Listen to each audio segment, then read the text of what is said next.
Greetings, everyone.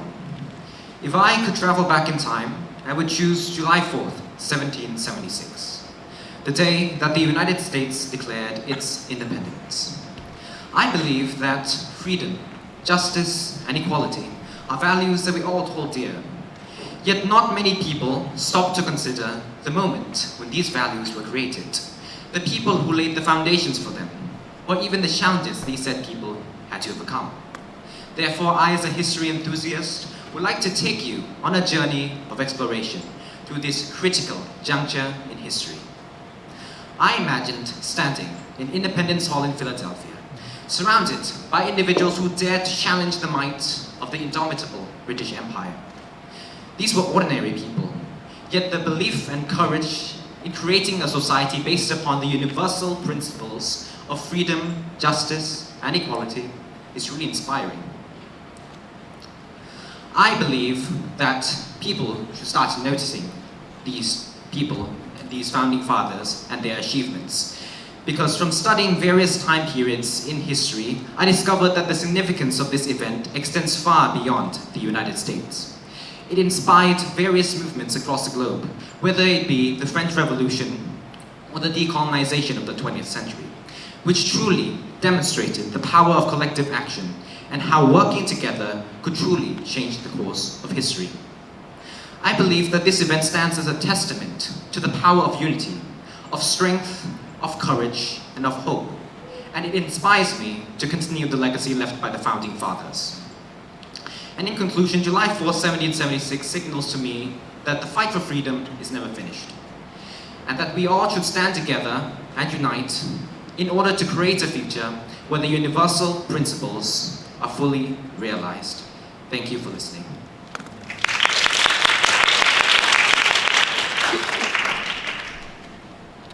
The question is why would people today should take a look at the history?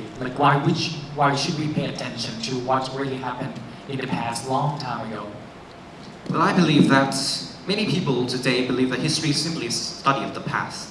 But the study of the past includes a lot of lessons that we could learn, and we could apply these lessons to our current world. For instance, the Declaration of Independence taught us the power of collective action, where working together and cooperation could help humans achieve things that people did not think would be possible, such as the Americans, the 13 colonies, who set aside their differences to fight the British, who had the best army, the best navy, and then declared independence and achieved independence. Second, of course, is the lesson of a shared vision. Without a shared vision, without a shared goal, people would not be able to cooperate. And cooperation is a distinctive characteristics of Homo sapiens, our species, which makes us different from other species, which is why we were able to achieve many successes from that. And these are just two examples from history, but I believe that there are many other lessons that we could learn.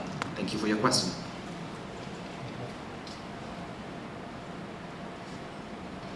Okay, well, you mentioned about freedom, and actually there are so many ways. I mean, like freedom in speech, thinking, way of thinking, and so many things. So, can you tell me a little bit, narrow it down for a bit? Like freedom in what way is your number one freedom that you would like to inspire everyone? Oh, thank you for your question. Well, in my opinion, the most important form of freedom is freedom of speech. Freedom of speech, in my opinion, is a very essential a very essential right, in my opinion. Freedom of speech allows us to express our opinions, express our ideas, and it is a clear distinction. Freedom of speech is what distincts authoritarian regimes, totalitarian regimes, from democratic societies. Because in democratic societies, people are able to vote, express their opinions. They are able to express changes, what they are willing to do. They are willing to express their opinions on what has to be changed, and the government listens to them. On the other hand, in totalitarian regimes, people do not have freedom of speech.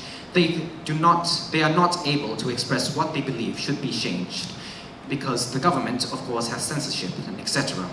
But also, second from freedom of speech, of course, is freedom itself, freedom from oppressive regimes, oppressive individuals, such as slavery, for instance. Free people during the American Civil War was the problem of slavery was very important. And when the American Civil War was finished, people were freed, slaves were freed. In Russia, for example, Tsar Alexander II also freed the serfs who had been under the oppressive regimes of the aristocratic Russians for a lengthy period of time.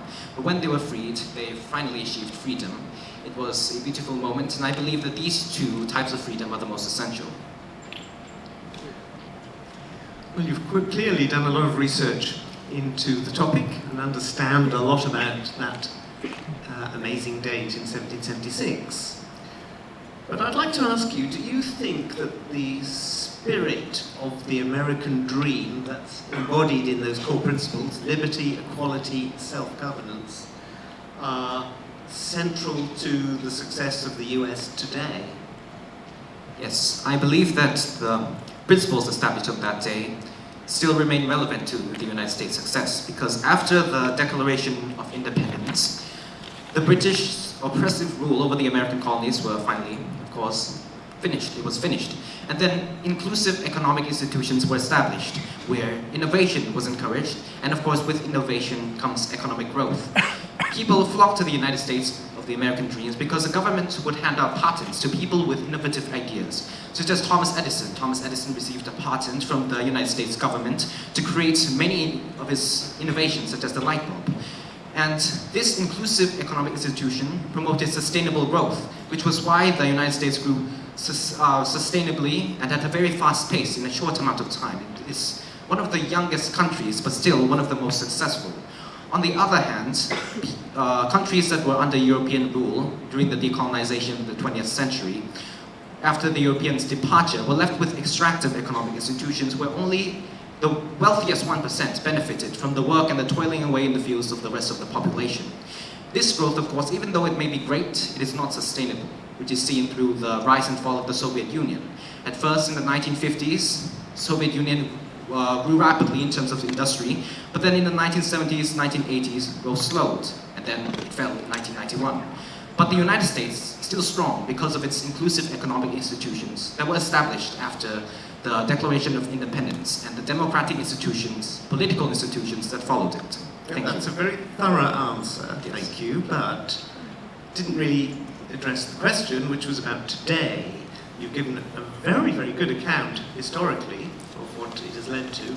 But what about today? Are there any challenges in the US that you see which are perhaps challenging some of those core principles?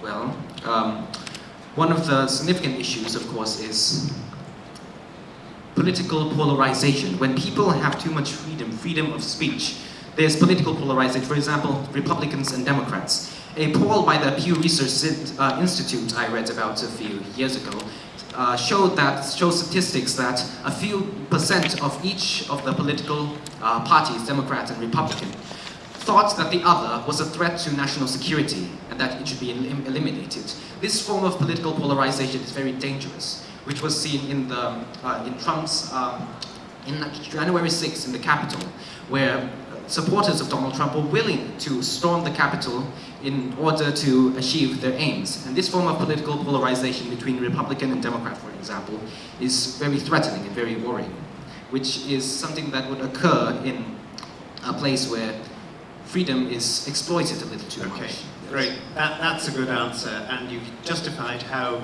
historical knowledge and understanding which you have can inform your views of today. Thank you very much. Thank you. Thank you for sharing.